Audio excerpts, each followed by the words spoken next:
The King of Podcasts Radio Network proudly presents the Broadcasters Podcast. Here is the King of Podcasts. And welcome to episode 342 of the Broadcasters Podcast. This is King of Podcasts here with you. KingofPodcasts.com is where all of my content is at. And I appreciate all of you listening to the program tonight. And if you are catching this episode for the first time, I appreciate you joining me here on the program. Just want to give you a couple of ground rules before we go ahead and jump into this conversation, because I have an exclusive interview that I got to go and conduct with the CEO of Newsmax Media, Christopher Ruddy, which is one of America's fastest growing cable channels, let alone cable news channels. And I want to go ahead and thank Lou Pate, who is a radio aficionado like myself, who's been, more call letters than I could ever claim to be on. But through his graciousness, we were talking, and the opportunity came about that Chris Ruddy was available to talk about Newsmax because they are now going to be going public with their own IPO. And they're looking to go ahead and raise funds so they can go ahead and make that possible so that the IPO will go out and become public in 2025. Early 2025 is the plan.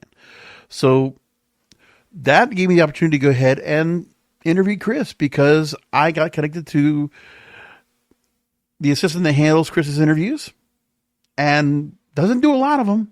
So the fact that I got the CEO of a major cable network to come on with me here on the Broadcasters Podcast, that's a get. I got 15 minutes with Chris and we covered a lot of subjects. So specifically, it's the IPO, and I get to go ahead and ask some really great questions when it comes to ratings growth, when it comes to demographics, multi-platforming their platform in terms of news, where it's on social media, streaming, and regular conventional cable television across the board. 40 million homes they cover right now, 40 million homes.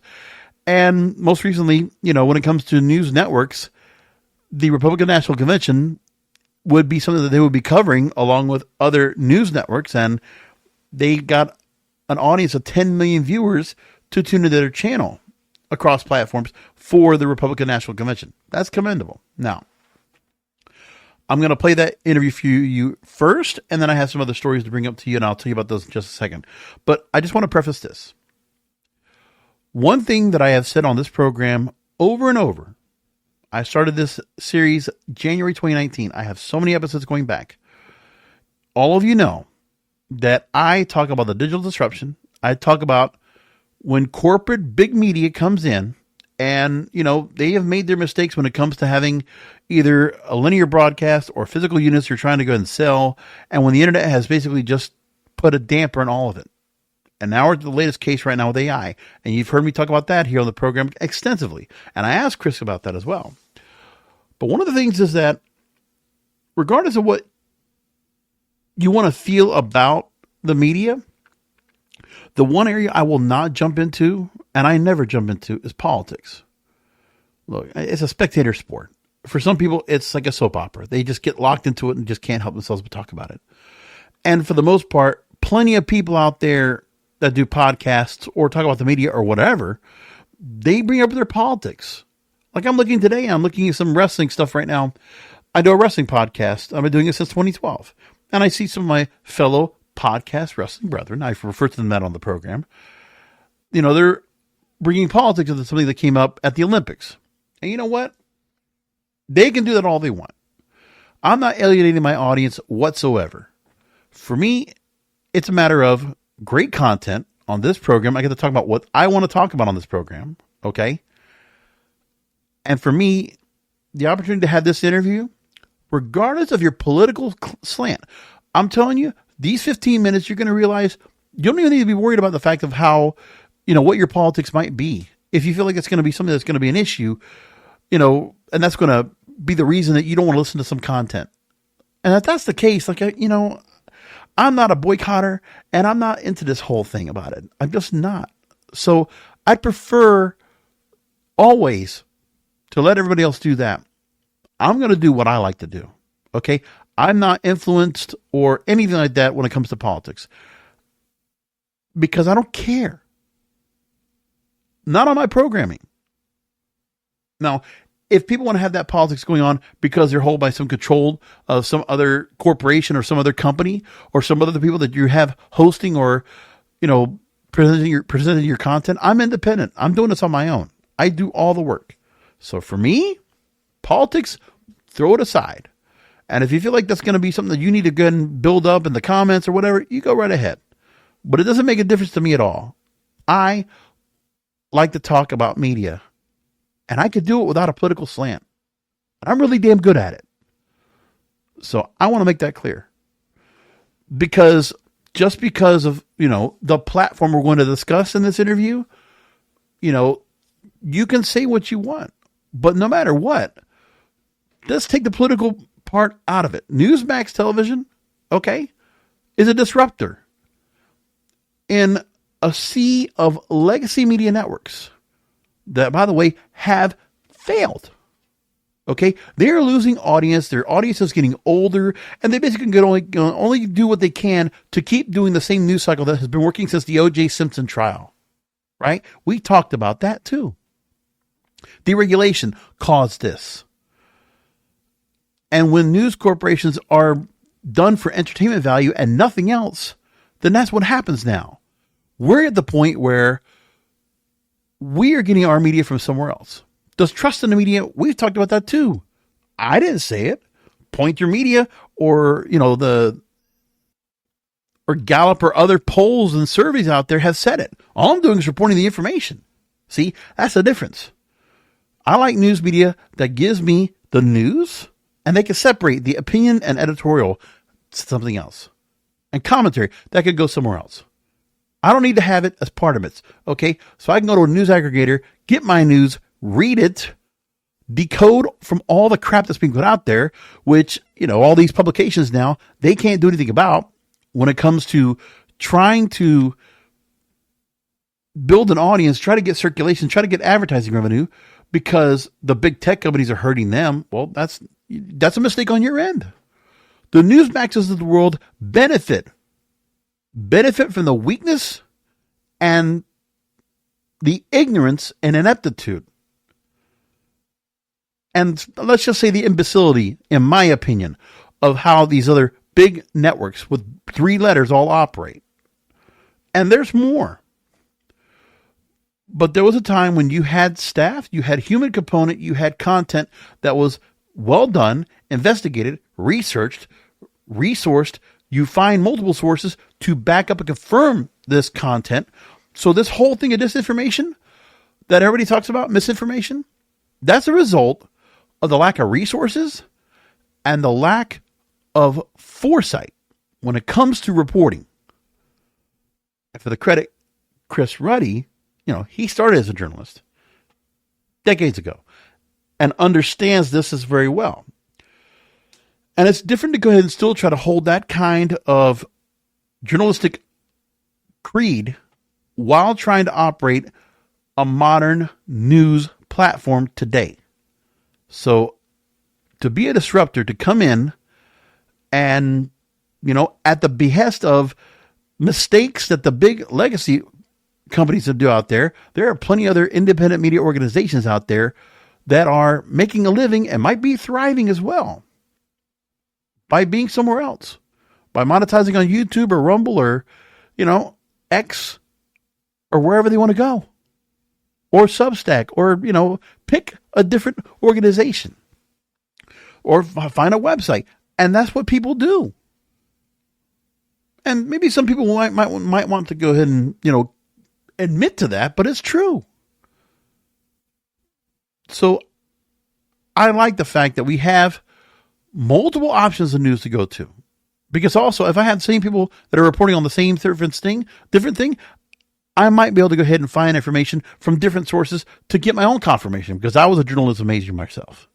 So I get to go ahead and read this for myself.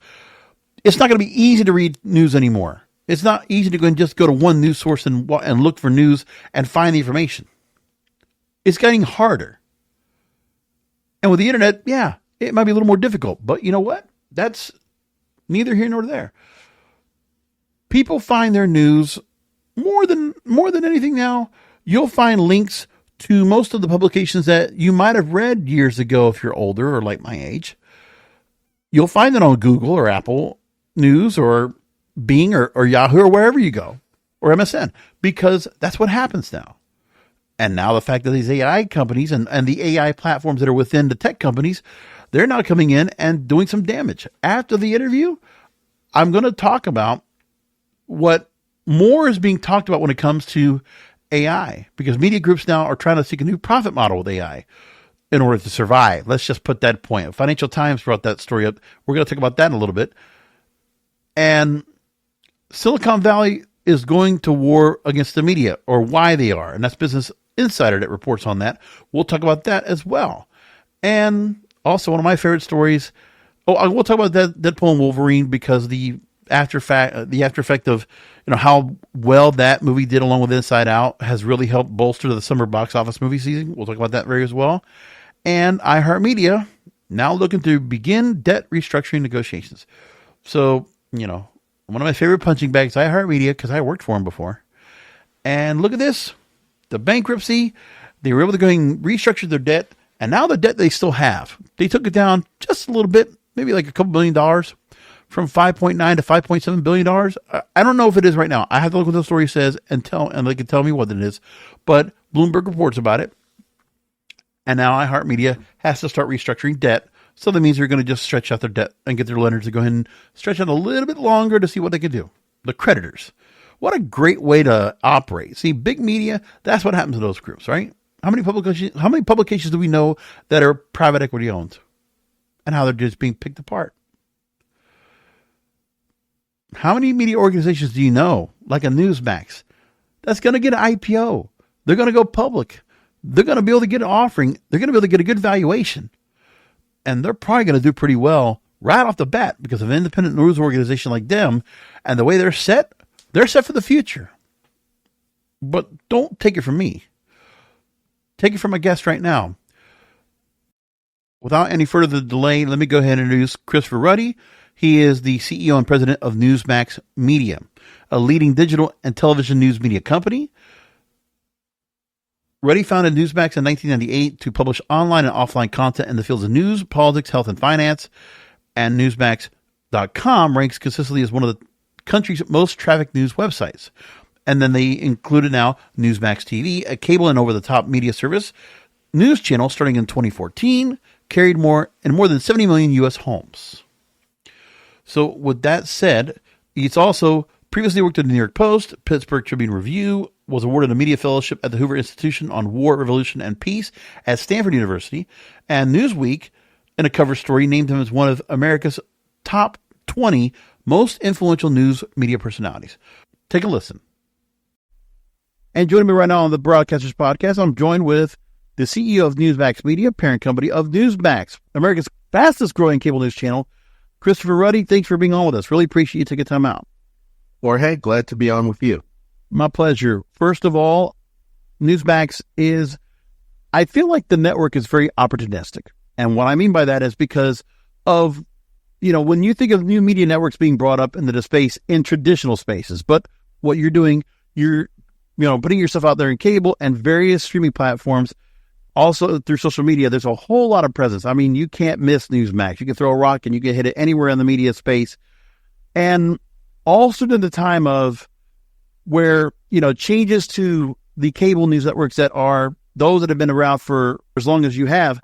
And now finding the opportunity to go and bring in the talent that you have been able to bring in, get the audience growth that you've had because of changes that other networks might have, that the rustling of the landscape brings opportunity for Newsmax to go ahead and grow the audience now. Again, 40 million homes, 10 million viewers. You got to a record audience now for the Republican National Convention earlier this month in July as we're recording. And now, during the presidential election, now the announcement of a public offering soon to come where NASDAQ, you will be listing Newsmax on the NASDAQ and New York Stock Exchange under the ticker NMAX, and offering private placement offering, seeking up the raise $225 million. Chris, as I said, opportunistic, is that the right word I would say? Because I feel like that's what's happening now with Newsmax. Well, Jorge, thank you. That's a great summary, a great introduction. I mean, I'm thinking that I don't need to say much more after that, and anything I could say could harm me. joking here, but Sure. I think that, we're big. We reach about 40 million Americans regularly. Reuters just did a study of global media, 47 countries. They studied the United States media landscape, and they said there are only 12 brands, news brands, they call them the top news brands that Americans are turning to regularly. And Newsmax made the list. We were the only new media company on the list, the only one without a big parent like the New York Times or ABC News or something like that. And they said that 8% of Americans, adult Americans, are tuning into Newsmax all the time. That translates to about 25 million people. So that's just for the television channel itself. And like we have 16 million social media followers. Right. Our app's got millions, 4 or 5 million people downloaded our app. People get our news even from text messaging. So we have a very powerful punch. Our view is it used to be if you're in radio or newspapers or whatever, you did it one thing and you did it well. Now, the idea of a concept of media is you're basically a global news station. You're all over on every platform. And that's our view. And we've been very successful. I think we're pathfinders. You use the word opportunistic. I think that's pretty good. But certainly we've been innovators. People that like Newsmax, you just go to newsmax.com. You can look at it on the web. You can download our free app on iPhone or smartphone. And then cable. We're on every major cable system right now. Yeah, so many different platforms to access Newsmax. But now, because of the audience that you're going to attract through traditional means, linear or nonlinear, that's going to also change the audience that you're going to have, because you have to play to both of those audiences because of the content. There's the stigma of various legacy networks, we're going to call them, that have been around, that they might have gone in different directions in terms of deviating from what is news to what is opinion and editorial. And what happens now is that has been included so much to the point that, I don't feel like you're getting so much news as you're probably getting maybe some kind of entertainment value. You just feel like you're watching a soap opera being done and acted by these anchors and journalists and reporters and pundits in real life.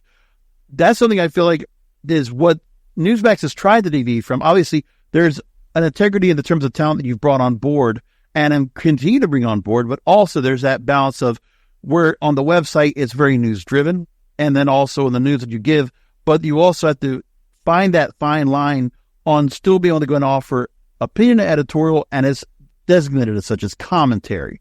Talk to me about that line right there and not trying to go and cross it as much as maybe some of these other networks have done.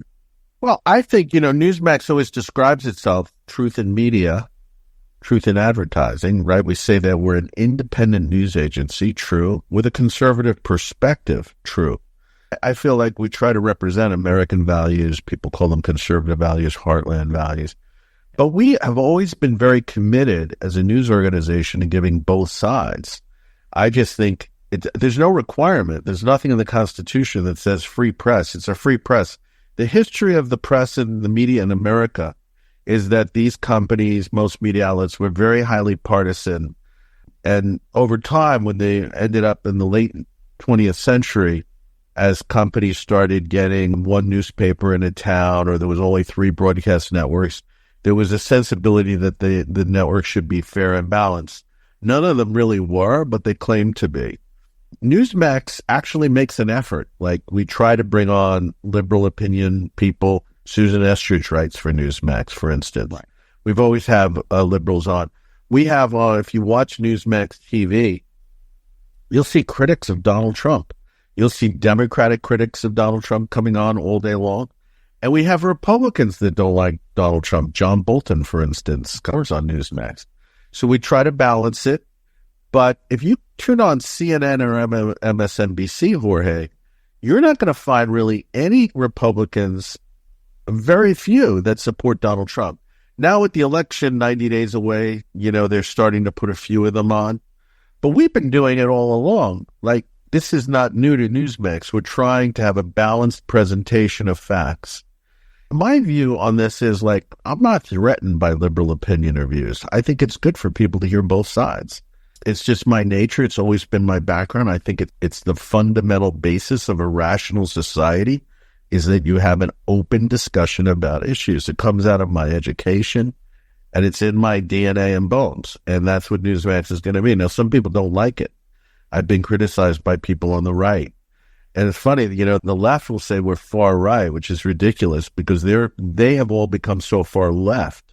They're trying to reinterpret, redefine. But Newsmax has a long history. I stand by our track record here. And I think we're, very positive about the type of media and journalism we're reporting. I think what it is that all these other networks play in an echo chamber and their own separate individual echo chambers. And I mean, when I look at sometimes what I'll see reported, I don't know how much grounded in real life or that everyday people can really relate to what's being said or can understand. I really just feel like they can take what's being said here without feeling like they're being talked down to or that their intelligence is being questioned. And that's where I just feel like it comes from every other media that I see that's a large corporate owned. And that's the difference, I think, when it comes to Newsmax. You're coming into the space now where, people that are going to be shareholders, they're going to see there's an integrity where, okay, you are trying to create what's fair and balanced. It's not just a tagline. You also are not into this whole space where you have somebody better. I mean, for who's going to come in and support Newsmax, they're going to realize there's no echo chamber here. You're one to go and provide as much accurate, detailed reporting as possible, and then bring on people that are, they have an understanding, they're an expertise, they're just not on there just to blow hot air. They're actually saying something of substance. Yeah, but you know what? People are voting with their remote controls. Exactly, they're seeing it, and we were the only cable news channel with massive increases in ratings across every day part last year, double digit. Fox was down year over year, and then we were the only one Q1 and Q2 that's been up every single day part, and with big gains, double digit. I mean, prime time was up over 100% in one category. We're already a top 7 cable network, according to Nielsen. So where do these numbers come from? They come from the viewers. And it's one of the reasons Newsmax decided to go public. We announced that we're going to go public later this year. We have had tremendous response because we're doing what's called a pre-IPO raise, where people can, if they're accredited investors, and that investors are defined by the SEC, not us, they can actually buy shares now before the planned IPO.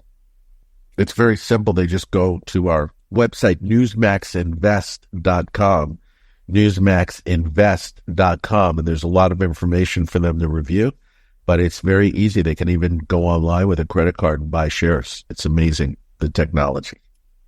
I know I'm limited on time. I just have 2 other questions I want to ask you about the demographics. Because of the fact that you have all the media, all the platforms you are with a social media footprint, with a streaming footprint out there along with linear, right?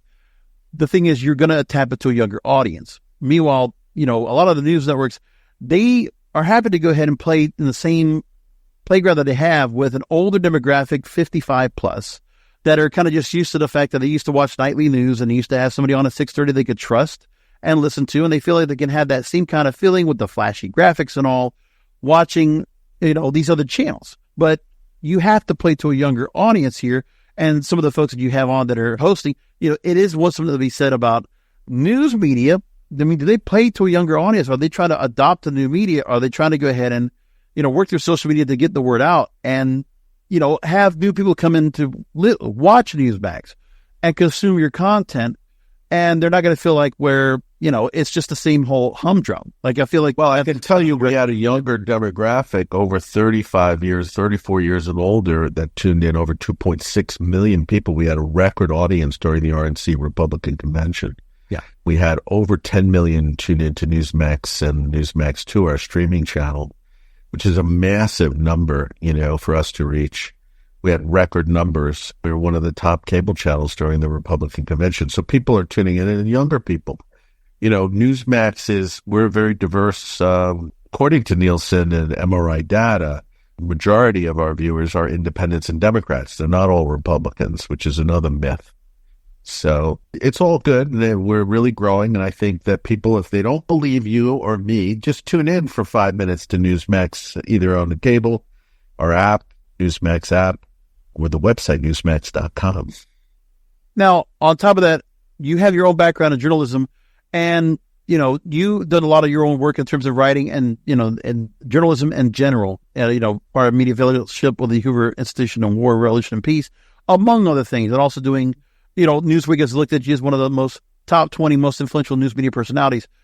we've talked a lot about on my program here about AI. Now, that's going to be something that's much more influential on print and digital media down the line. But I think it's one of those things where a lot of the tech AI takeover right now, where a lot of companies are now being paid for, the tech companies are now paying these publications to access their archives, their intellectual property, and also to be able to help in accessing the information. And basically, I think eventually going to go and take them over, buy their IPs at pennies on a dollar. I think there's just a point where media is going to get sucked into the AI vortex, and a lot of legacy publications are going to go by the wayside. They will exist in some way, shape, or form, but it will not be with a lot of human hands involved. When you look at the way journalism has gone now, from just your own original background of print journalism going into, broadcast journalism, what do you see right now?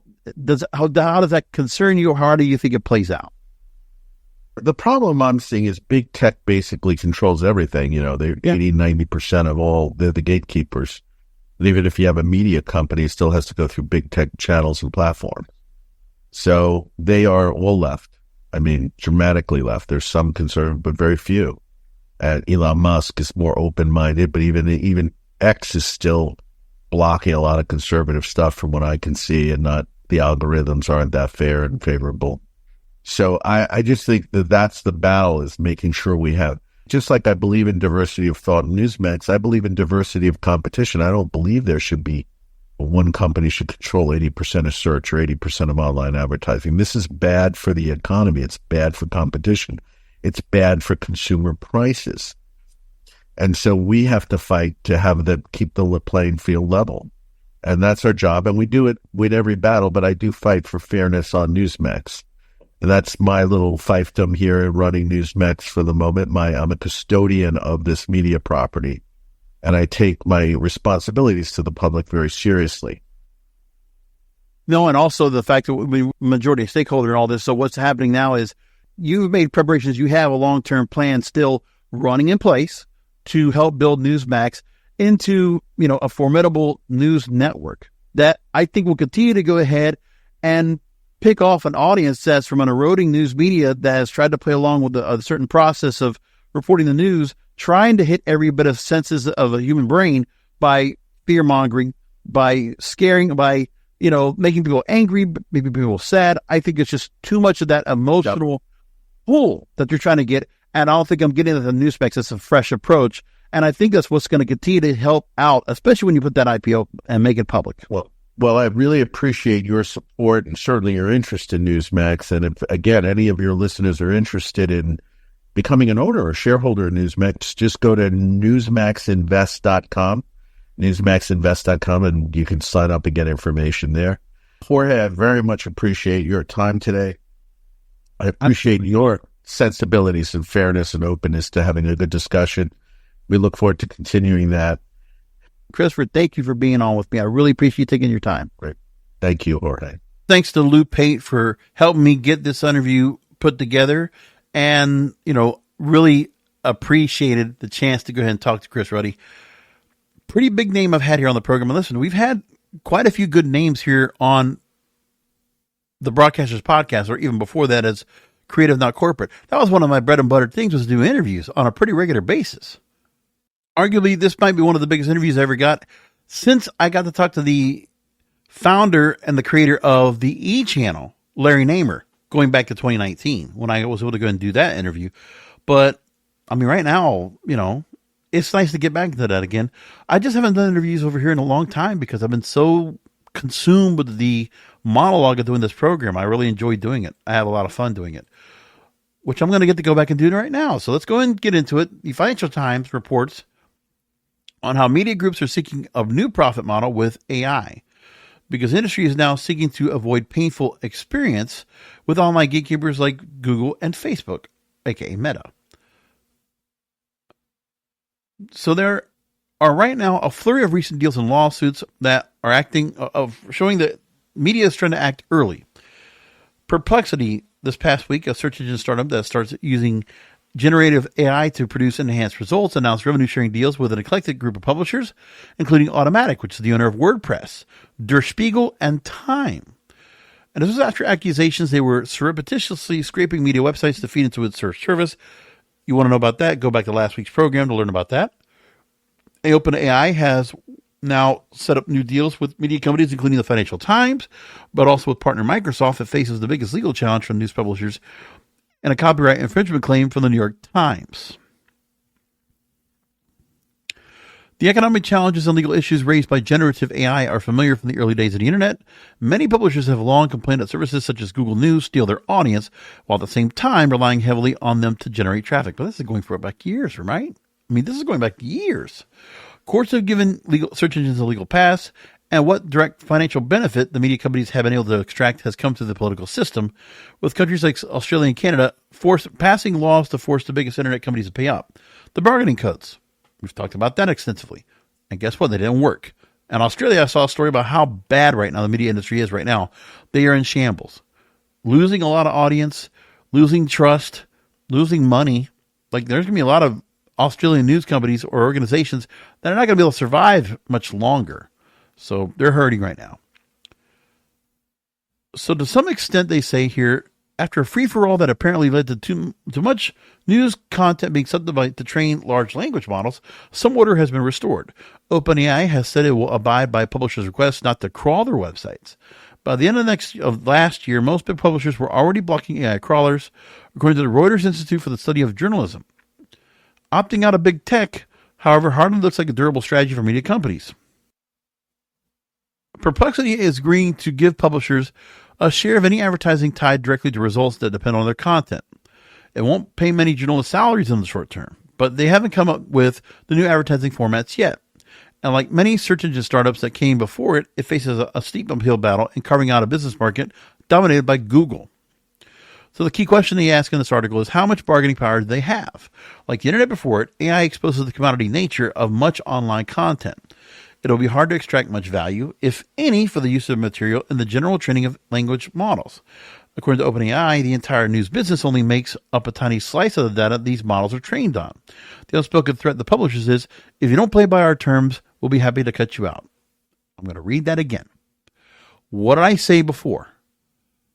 Because basically, these companies that now are at the behest, the OpenAIs and Google Geminis of the world are their betters. Yeah, now you have to play ball with them. You do no longer have the clout or the power or the leverage to do anything here. If they offer you money in advance to use your archives and anything else, they'll do that. But they'll work with you as long as you're around. And then you know what? Eventually, when the money goes dry or there's just not enough to really sustain the business and, you need to find a buyer, well, then these tech companies, these AI companies will be more than happy to buy from you, buy your intellectual property, pennies on a dollar, and cut you out. The unspoken threat to publishers is, if you don't play by our terms, we'll be happy to cut you out. Boy, I hate to be the news companies right now. These legacy news businesses that, they were late to the game on online, late to the game on subscription for digital, trying to build a separate model for revenue with digital versus, and then just trying to consolidate after and bundle together after the fact. Way too late for that. Way too late. Just wait and see what happens here. That's a big story right now. And now let's go into another story that, again, from Business Insider, that they report the proletariat revolution. Tech elites hate the media, so they're taking a page from Fox News. So they're trying to say now that these journalistic outlets, some of them are trying to go ahead and do something else to try to compete or to dissuade the issues they're having right now with being able to go ahead and make money without having the AI companies infiltrate their audience or circulation. So you talk about a story back in 2020 where Mike Solana, along with friends and colleagues in the tech industry, were leaving the city, and the anti-tech media was shaping their exodus into another historical narrative. And Solana, who's the chief marketing officer at Founders Fund, a venture firm co-founded by Peter Thiel, known for his bets on Airbnb, Palantir, and OpenAI, he went onto a Substack and wrote a piece called Extract or Die. Solana arguing it was tech that was the parasitic blight on the city. It was government officials. Tech companies had bought San Francisco unfathomable wealth, money that wouldn't to be mismanaged by politicians who exacerbated all this politics stuff. I'm going to get past that. But anyway, the article created a corner of the internet to ignite. Hundreds of engineers, executives, and venture capitalists shared the article and thanked Solana for speaking up for them. And he had a Substack called Pirate Wires, gaining thousands of subscribers. So response was overwhelming, and saw there was a role he could fill within the media landscape. From backing from founders' funds, Solana hired 4 full-time editors and writers, moved from Substack to a splashy website reminiscent of Vice, wrote a swashbuckling mission statement about being an antidote to our modern publishing giants and draconian political pressure, censorship. So over the past few years, a cadre of prominent tech founders, investors, and personalities have launched your own tech-focused media projects. There's the All In podcast, and hosted by investors David Sachs, Jason Calacanis, Chamath Palihapitiya, and David Friedberg. And they've been near the top of the Apple and Spotify charts since its debut in March 2020. So projects like this have been branded as techno-optimistic. Though they compete for attention, they're unified in a primary agenda to advance the idea that technology is the glory of human ambition and achievement, the spearhead of progress, and the realization of our potential. These outlets are fast becoming the spaces where tech's most powerful players unapologetically say what they think. It also gives them the opportunity to circumvent scrutiny from traditional media, shaping counter-narratives on their own terms. The pro-tech media, above all, is a call to arms for the tech industry, or what they call a revolution of the proletariat. So pro-tech media has a thing right now, and they are not one to go ahead and work with legacy media or work with any regular legacy publications. So like some publications like Business Insider, they don't look highly on this. They don't like to see this.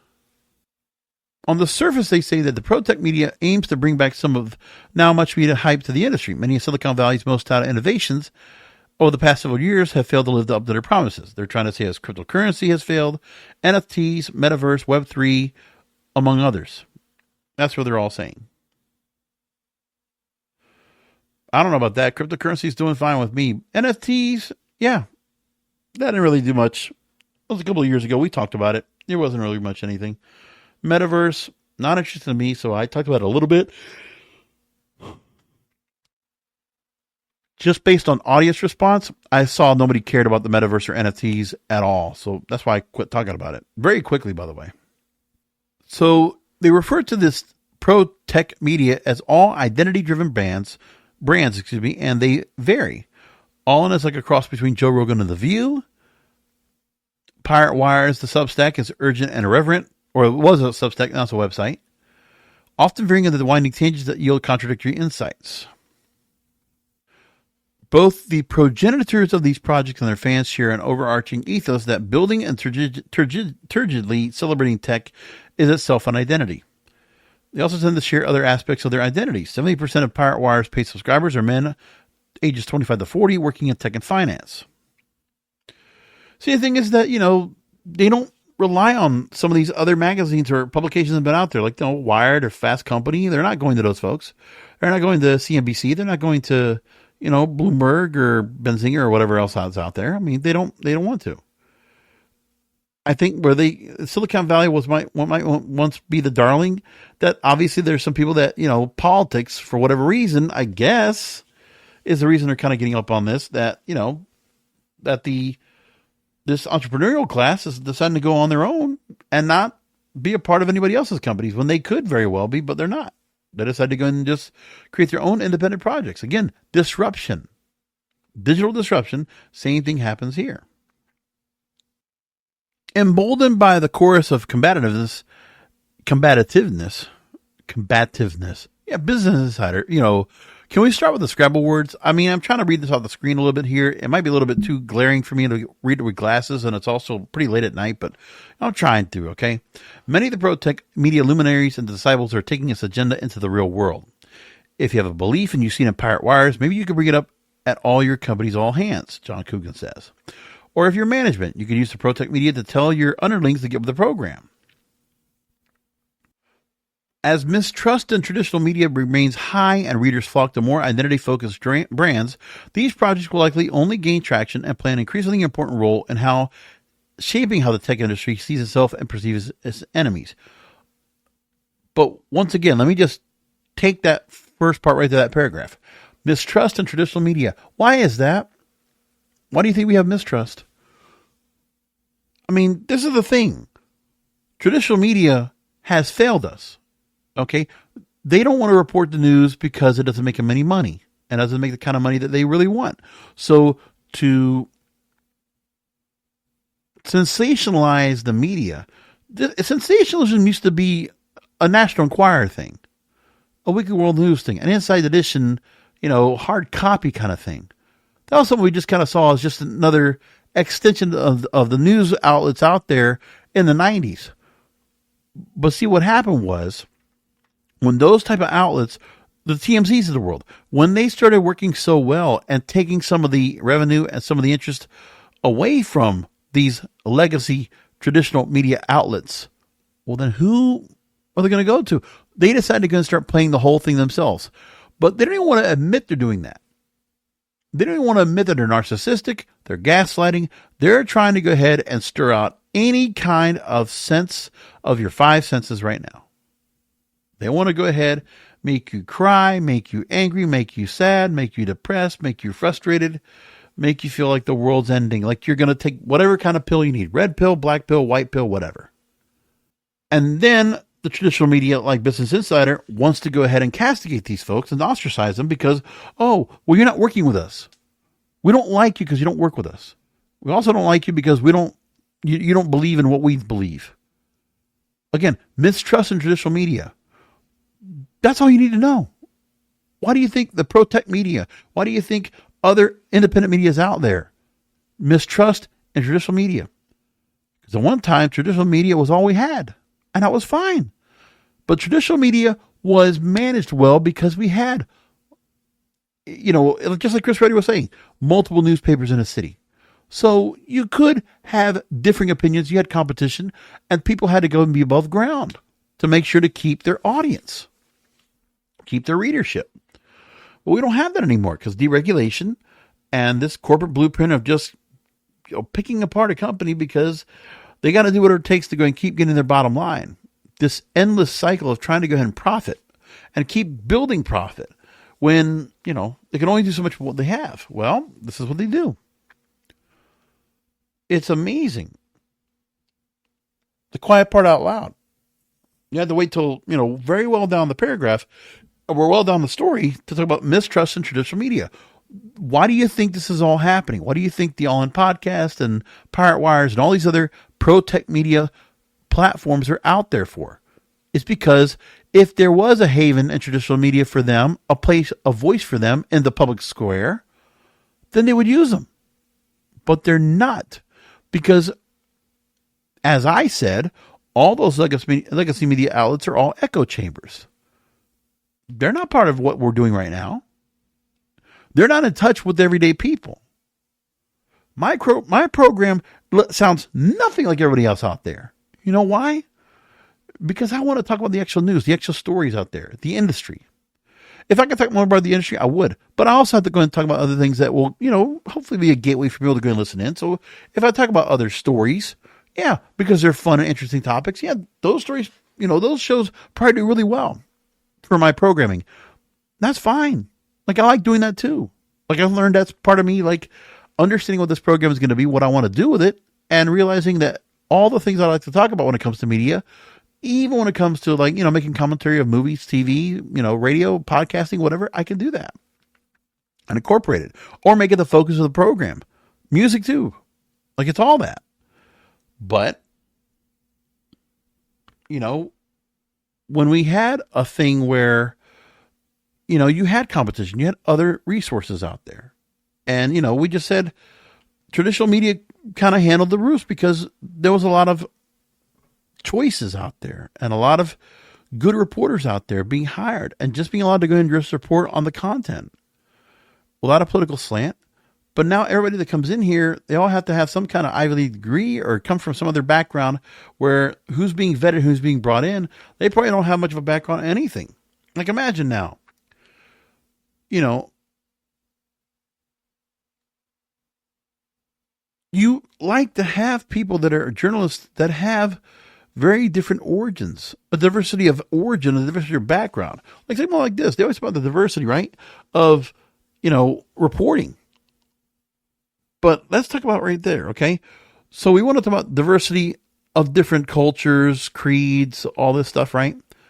What about the journalists out there, and where do they come from? And what about their backgrounds? I mean, can they relate to what they're reporting on? How often can they do that? And how often can they put stories out there that, you want to have your finger on the pulse of what people want to talk about or listen to or read about? Does any of this media actually get that anymore? Or do they just want to go and push their own agenda and try to brainwash or indoctrinate you to think that this is what you want to watch? Okay? Because I feel like sometimes people want to go and do that. And it's like there's almost like this recess kind of activity. Like, bullying somebody else to go and, read or watch something else. Or that if you are reading this and you don't agree with what's being written or what's being said or viewed, then there's something wrong with you. Like, when did we get to the point where we started deciding to criticize the audience that watches us or reads us or listens to us? Like, when did that become a thing? There's no politics in that. It's a completely valid question. Completely valid question. So you tell me if there's anything you can explain for that to me. I'll listen. I'll be right here. Solana posted a 3,000-word essay saying, "We are the media now." And he's now setting sights on a new target, the rising competition in the pro-tech media.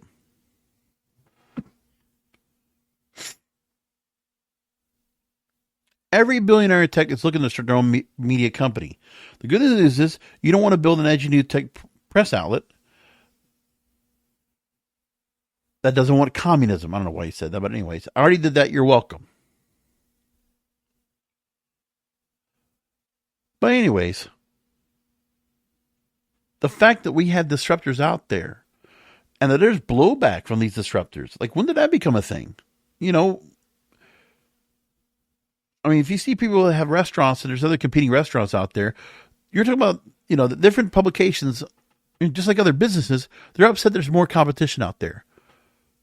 So you'd rather go and play in the playground where there's no competition, nothing can happen to you, no repercussions, no consequences, because you don't know what you're doing or that you're failing your project or failing your business.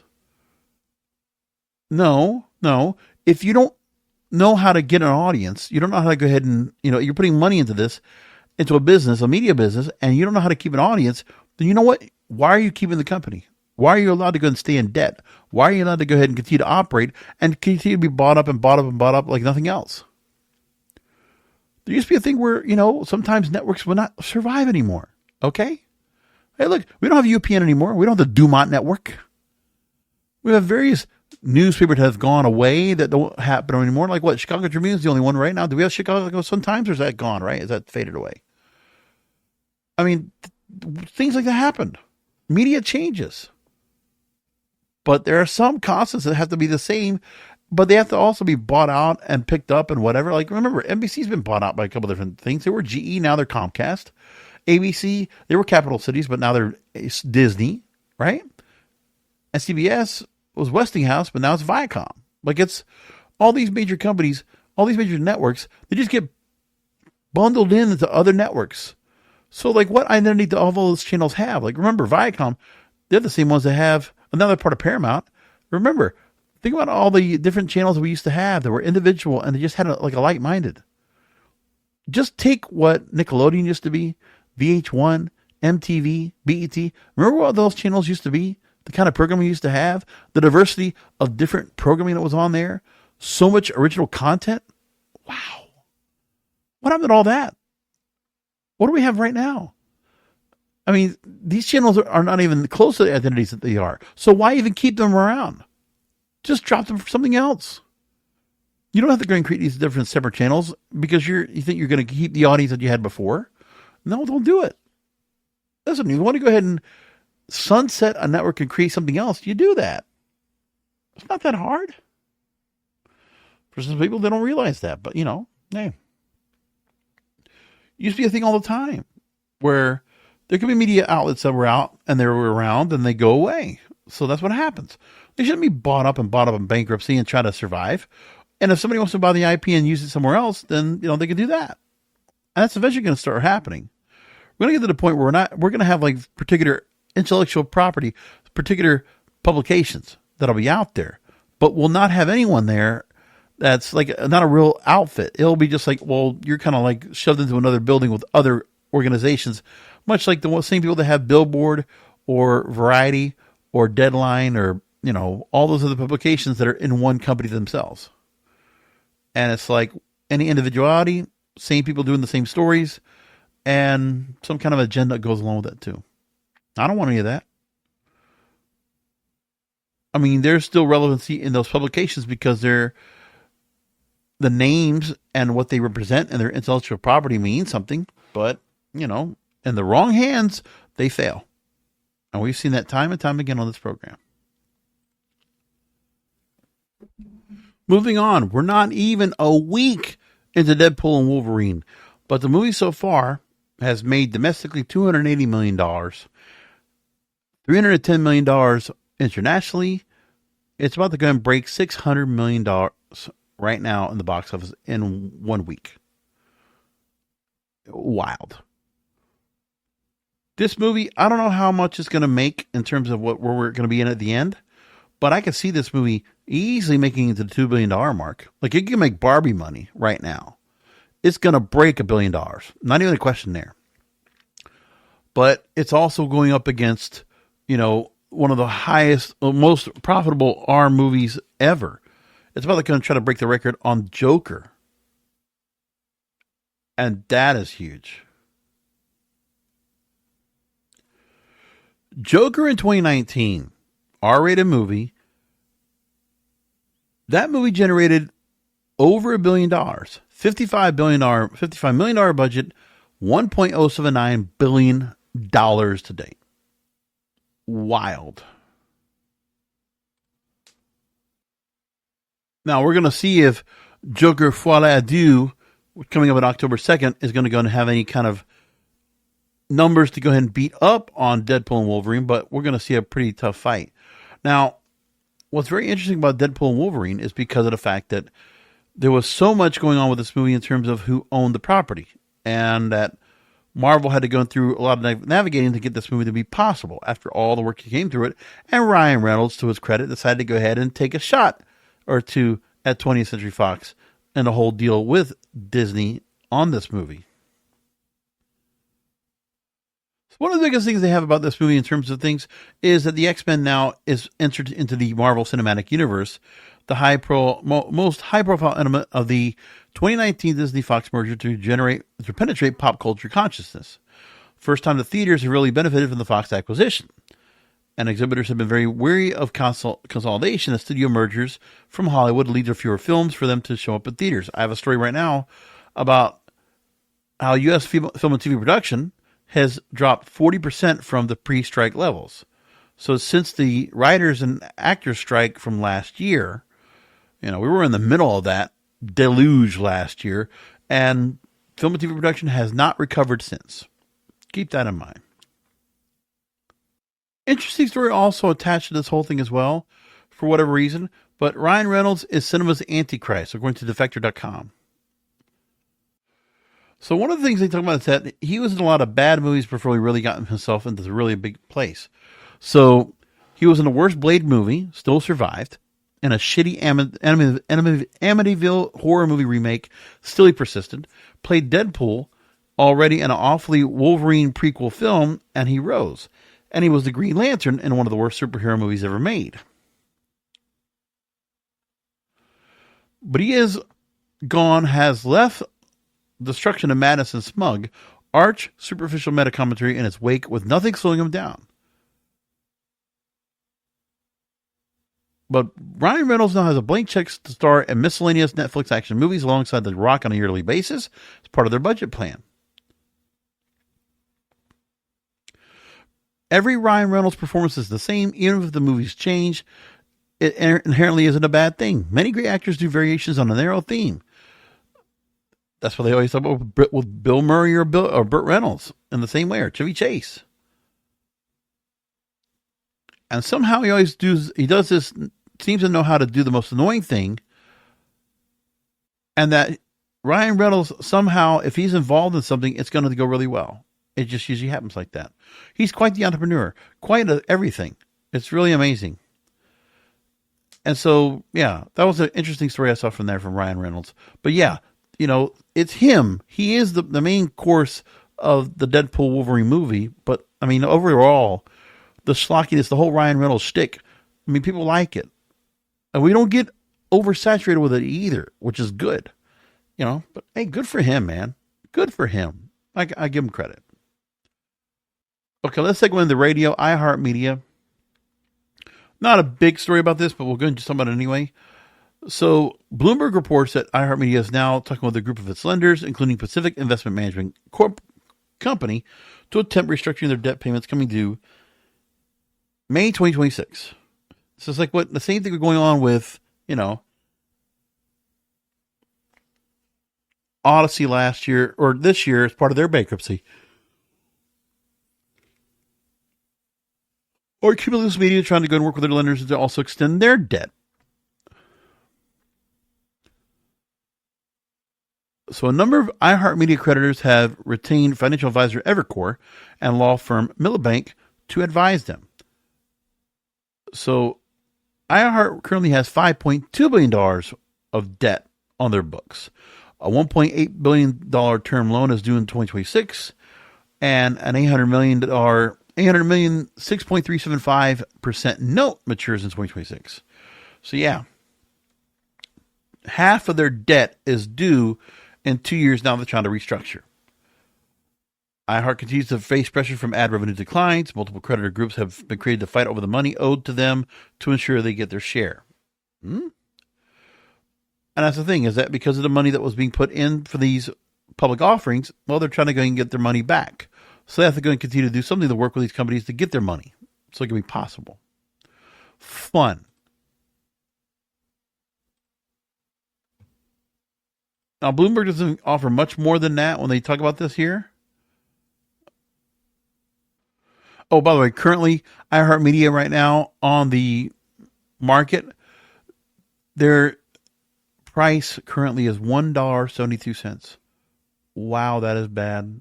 That is awful. My goodness. And I think when they first came back onto the stock exchange, their price was up around as high as $27. And now that's gone down to $1.72. Pathetic. I feel bad for them. I wish they would just sell their stations off. That's the thing. Why are they still playing with the lenders right now to go ahead and continue to go ahead and stretch out their debt when they could just sell their radio stations right now? Why aren't they made to go and do that yet? Where's the SEC when it comes to these kind of things? I wish they would do something about this. One more story, very interesting, fun here, from Sean Ross on radio, radioinsight.com. How long will you search for hidden music? So he talks to Eric Flegel, who has launched a channel on streaming called Hitbound Radio. It has jingle sweepers and even some front and back cells, and it rotates brand new music on their station, including a daily new song that plays at least once an hour. So Sean Ross writes that in the current day of the industry, the radio industry, the decision on whether to stay current often takes place at least a decade later, but still confronts many eventually, whether because of an empty nest, a move to classic hits radio, or not working radio at all. Pop music's upcycles have long depended on adults being able to share music with their kids. That's been tested in recent years by the rise of streaming, the quality of available music, and the option for a 15-year-old of staying under the earbuds, thus eliminating a parent's incentive to grapple with its hits. The industry belief is that music has improved recently. Any possible top 40 rebound starts with its own interest in it. So Flegel talked about he has a song right now as a recent favorite on Hitbound Radio is Jelly Roll's I Am Not Okay. And that's because of the emphasis on emotional well-being and the artist's inspiring story. Sort of person who used to listen to the American Top 40 growing up, particularly for the debut songs. Flegel says that he still likes most of the 7 songs he adds each week. 60% of them make it to the charts within 60 days.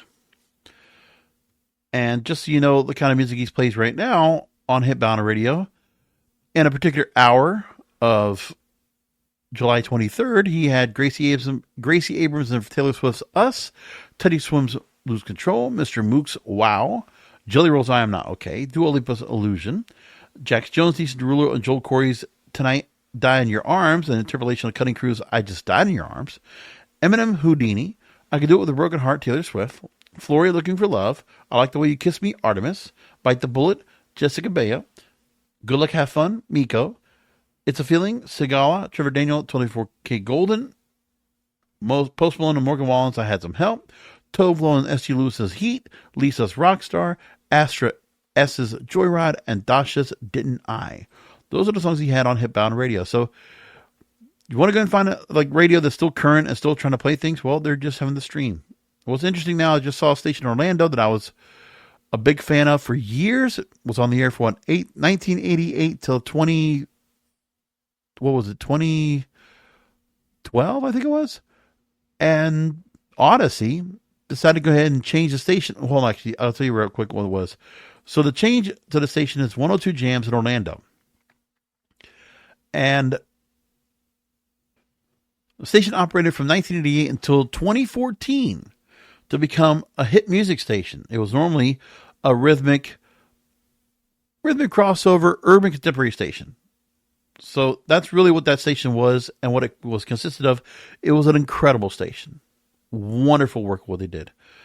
And then things all changed. So now the brand manager at Power 96 in Miami is now working on trying to go ahead and relaunch this station here, which will be for throwbacks. So it'll be hip-hop, R&B throwbacks. That's the plan of the station. They're bringing that back. That's all they can do, because trying to do current right now, they don't think they can do. They don't think it's possible. And it's unfortunate for them, but that's their choice. That's what they want to do with themselves. They just think that, well, radio, this is the kind of thing they're doing right now. I mean, for those in the radio industry, the iHeart Medias of the world, they continue to do their thing right now when it comes to trying to, keep an audience, trying to take care of their debtors. Well, if you continue to go ahead and just let your audience erode, and you don't do anything to try to keep an audience on board or keep people excited or interested in listening, then of course all you're going to keep doing is being stuck in debt and stretching out your debt. That's it. Come back next week for the Broadcasters Podcast. Content is king, and remember that full control of your content is in your hands.